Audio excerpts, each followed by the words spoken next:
یوسف علیہ السلام نے، چوتھے آسمان پر حضرت ابراہیم علیہ السلام نے، پانچویں آسمان پر حضرت ہارون علیہ السلام نے، چھٹے آسمان پر حضرت موسیٰ علیہ السلام نے، ساتویں آسمان پر حضرت ابراہیم علیہ السلام نے سرور کونین حضرت محمد صلی اللہ علیہ وسلم کا استقبال کیا، خوش آمدید کہا۔ پھر آپ صلی اللہ علیہ وسلم کو جنت کی سیر کروائی گئی۔ پھر آپ صلی اللہ علیہ وسلم اس مقام پر پہنچ گئے جہاں کامل قدرت کے چلنے کی آواز سنائی دیتی تھی۔ اس کے بعد آپ صلی اللہ علیہ وسلم سدرۃ المنتہا تک پہنچ گئی۔ سدرۃ المنتہا وہ مقام ہے جہاں مخلوق کے علوم کی انتہا ہے۔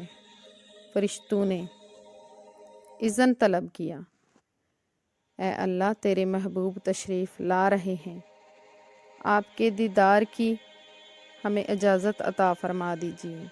اللہ تعالیٰ نے حکم دیا تمام فرشتے سدرۃ المنتہا پر جمع ہو جائیں۔ جب میرے محبوب کی سواری آئے تو سب زیارت کر لیں۔ چنانچہ ملائکہ سدرۃ المنتہا پر جمع ہو گئے، جمال محمد صلی اللہ علیہ وسلم کو دیکھنے کے لیے سدرۃ المنتہا پر اکٹھے ہو گئے۔ اس مقام پر حضرت جبرائیل علیہ السلام رک گئے، عرض کیا، یا رسول اللہ، ہم سب کے لیے ایک جگہ مقرر ہے، اگر ایک بال برابر بھی آگے بڑھا تو اللہ تعالیٰ کے انوار و تجلیات سے میرے پر جل جائیں گے۔ یہ میرے مقام کی انتہا ہے۔ سبحان اللہ۔ حضور اقدس صلی اللہ علیہ وسلم کی رفعت و عظمت کا اندازہ لگائیے کہ جہاں شباز سدرہ کے بازو تھک جائیں، روح العالمین کی حد ختم ہو جائے، وہاں حضور صلی اللہ علیہ وسلم کی پرواز شروع ہوتی ہے۔ اس موقع پر حضور صلی اللہ علیہ وسلم ارشاد فرماتے ہیں، اے جبرائیل، کوئی حاجت ہو تو بتاؤ۔ حضرت جبرائیل علیہ السلام نے عرض کی، حضور صلی اللہ علیہ وسلم، میں یہ مانگتا ہوں کہ قیامت کے دن پل صراط پر آپ کی امت کے لیے بازو پھیلا سکوں تاکہ حضور صلی اللہ علیہ وسلم کا ایک ایک امتی، ایک ایک غلام آسانی سے پل پار کر سکے۔ حضور تاجدار انبیاء صلی اللہ علیہ وسلم جبریل امین کو تنہا چھوڑ کر انوار و تجلیات کی منزلیں طے کرتے ہیں۔ جب حضور صلی اللہ علیہ وسلم عرش کے قریب پہنچتے ہیں تو آگے حجاب ہی حجاب تھے، تمام پردے اٹھا دیے گئے۔ پھر وہ مبارک گھڑی بھی آ گئی۔ پیغمبر اسلام حضرت محمد صلی اللہ علیہ وسلم حرم الہی میں پہنچے اور اپنے سر کی آنکھوں سے عین عالم بیداری میں اللہ تعالیٰ کی زیارت کی۔ قرآن مجید میں محبوب اور محب کی اس ملاقات کا دلکش الفاظ میں منظر یوں بیان ہوا ہے۔ پھر وہ رب العزت اپنے محبوب صلی اللہ علیہ وسلم سے قریب ہوا، پھر اور زیادہ قریب ہوا۔ جلوہ حق اور حضور مکرم صلی اللہ علیہ وسلم دو کمانوں کی مقدار فاصلہ رہ گیا، انتہائی قریب۔ معراج کے لمحوں میں فاصلہ 2 کمان یا اس سے بھی کم، لیکن فاصلہ تو ہے۔ اس کا مطلب ہے کہ فاصلہ کم ہونا تھا لیکن زیادہ کیوں ہو گیا؟ بات دراصل سمجھنے کی ہے۔ 2 کمان ملتی ہیں تو گول دائرہ کی شکل بن جاتی ہے۔ سینٹرل لائن 0 فاصلہ ظاہر کرتی ہے، یعنی مکمل قربت میں ملاقات ہوئی۔ حضور صلی اللہ علیہ وسلم کے صحابہ اکرام حضرت انس بن مالک رضی اللہ تعالیٰ عنہ، حضرت حسن رضی اللہ تعالیٰ عنہ فرماتے ہیں کہ شب معراج حضور صلی اللہ علیہ وسلم نے اپنی سر کی آنکھوں سے اللہ تعالیٰ کی ذات کا مشاہدہ فرمایا۔ فخر دو عالم حضرت محمد صلی اللہ علیہ وسلم کو شب معراج اللہ تعالیٰ نے 3 تحفے عطا فرمائے۔ پہلا، سورۃ بقرہ کی آخری 3 آیتیں جن میں اسلامی عقائد، ایمان کی تکمیل، مصیبتوں کو ختم کرنے کی خوشخبری دی گئی۔ دوسرا تحفہ یہ دیا کہ امت محمدیہ صلی اللہ علیہ وآلہ وسلم نے جو شرک نہ کرے گا وہ ضرور بخشا جائے گا۔ تیسرا تحفہ یہ دیا کہ امت پر 50 نمازیں فرض کی گئیں۔ اللہ تعالیٰ کی طرف سے ان تینوں انعامات و تحائف کو لے کر اور جلوہ الہی سے سرفراز ہو کر عرش، کرسی، لوح قلم، جنت، دوزخ تمام بڑی سے بڑی نشانیوں کا مشاہدہ فرمانے کے بعد جب نبی اکرم صلی اللہ علیہ وآلہ وسلم واپسی کے لیے روانہ ہوئے تو چھٹے آسمان پر حضرت موسیٰ علیہ السلام نے دریافت کیا کیا کیا عطا ہوا۔ حضور صلی اللہ علیہ وآلہ وسلم نے امت پر 50 نمازوں کا ذکر فرمایا۔ حضرت موسیٰ علیہ السلام نے کہا، اے اللہ کے نبی، میں نے اپنی قوم پر بنی اسرائیل پر خوب تجربات کیے ہیں، آپ کی امت یہ بار نہ اٹھا سکے گی، آپ واپس جائیں، نمازوں میں کمی کروائیں۔ رسول صلی اللہ علیہ وآلہ وسلم پھر تشریف لے گئے، 10 نمازیں کم کروا لی۔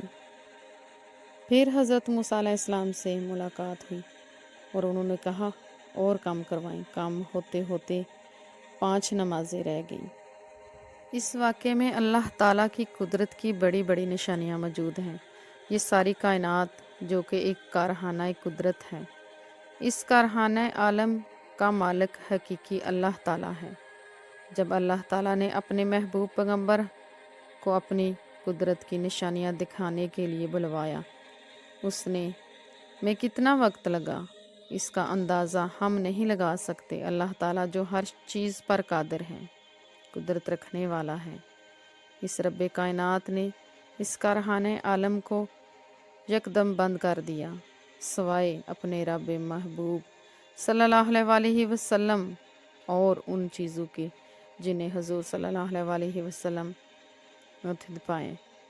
باقی تمام کائنات کو ٹھہرا دیا۔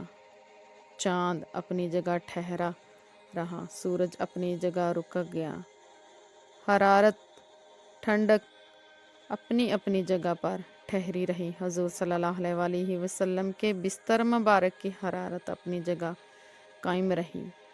حجر مبارک کی زنجیر ہلتے ہوئے جس جگہ پہنچی وہیں رکی رہی۔ جو سویا تھا وہ سویا رہا، جو بیٹھا تھا وہ بیٹھا رہا، غرض یہ کہ زمانے کی حرارت بند ہوگی۔ جب سرور کائنات حضرت محمد صلی اللہ علیہ وآلہ وسلم راتوں رات ایک طویل سفر کر کے زمین پر تشریف لائے تو کارخانہ عالم برحق پھر چلنے لگا۔ ہر شے پھر سے اپنے مراحل کو طے کرنے لگی۔ چاند، سورج اپنی منازل طے کرنے لگے، حرارت، ٹھنڈک اپنے درجات طے کرنے لگی، غرض یہ کہ جو چیز سکون میں آ گئی۔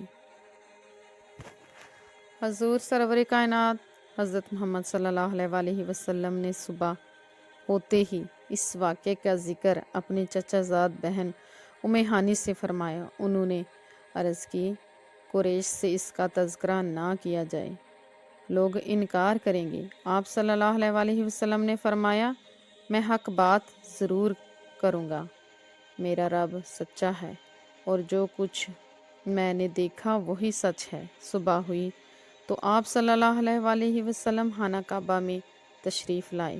خانہ کعبہ کے آس پاس قریش کے بڑے لوگ جمع تھے۔ آپ صلی اللہ علیہ وآلہ وسلم نے لوگوں کو مخاطب کیا اور واقعہ معراج کے بارے میں بتایا تو ابو جہل بولا، کیا یہ بات آپ پوری قوم کے سامنے بیان کریں گے؟ آپ صلی اللہ علیہ وآلہ وسلم نے فرمایا، بے شک۔ ابو جہل نے کفار مکہ کو بلایا۔ جب تمام قبائل جمع ہوئے تو حضور صلی اللہ علیہ وآلہ وسلم نے سارا واقعہ بیان فرمایا۔ کفار سن کر تالیاں بجانے لگے۔ اللہ تعالیٰ کے محبوب کا مذاق اڑانے لگے۔ ان قبائل میں شام کے تاجر بھی تھے۔ انہوں نے بیت المقدس کو دیکھا ہوا تھا اور وہ یہ بھی جانتے تھے کہ حضور صلی اللہ علیہ وآلہ وسلم بیت المقدس نہیں گئے۔ ہمیں معلوم ہے آپ آج تک بیت المقدس نہیں گئے، بتائیں اس کے ستون کتنے ہیں، دروازے کتنے ہیں؟ حضور صلی اللہ علیہ وآلہ وسلم ارشاد فرماتے ہیں کہ یکا یک بیت المقدس کی پوری عمارت میرے سامنے آ گئی۔ جو سوال کرتے تھے جواب دیا جاتا تھا، مگر پھر بھی انہوں نے اس واقعے کو نہ مانا۔ جب حضور صلی اللہ علیہ وآلہ وسلم مسجد اقصی کے بارے میں جواب دے چکے تو کفار حیران ہو گئے کہ مسجد اقصی کا نقشہ تو آپ نے ٹھیک ٹھیک بیان کر دیا ہے، لیکن رات کے تھوڑے حصے میں کیسے ممکن ہے؟ اہل ایمان نے اس واقعے کی سچائی کو دل سے مانا، اس کی تصدیق کی، مگر ابو جہل حضرت ابو بکر صدیق رضی اللہ تعالیٰ عنہ کے پاس دوڑے دوڑے آئے، کہنے لگے اے ابو بکر، تو نے سنا ہے کہ محمد صلی اللہ علیہ وآلہ وسلم کیا کہتے ہیں؟ کیا یہ بات تسلیم کی جا سکتی ہے کہ رات کو بیت المقدس کے ہیں، آسمانوں کا سفر طے کر کے بھی آ گئے؟